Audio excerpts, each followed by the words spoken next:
कोल्हापूरच्या सिद्धार्थनगर परिसरात काल रात्री 2 गटात राडा झाला। पण या राड्याला दिवसभर काय काय घडलं त्याची पार्श्वभूमी आणि तीच समजून घेणार आहोत। सकाळी 11 वाजता एका मंडळाकडून वर्धापन दिनाचा फलक उभारण्यात आला। मग 11:30 वाजता साऊंड सिस्टीम उभारून रस्ता अडवण्याचा प्रयत्न झाला।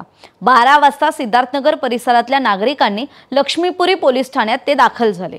1 वाजता पोलिसांनी सिस्टीमसह साहित्य ताब्यात घेतलं आणि मग संध्याकाळी 6 वाजता वर्धापन दिनाची पुन्हा तयारी सुरू झाली। 7 वाजता नव्याने 3 फलक चौकात उभारण्यात आले।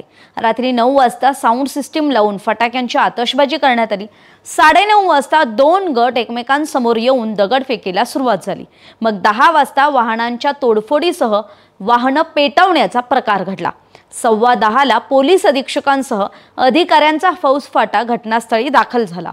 11 वाजता पोलिसांनी जमावाशी संवाद साधला आणि 11:30 वाजेपर्यंत परिस्थिती नियंत्रणात आणली।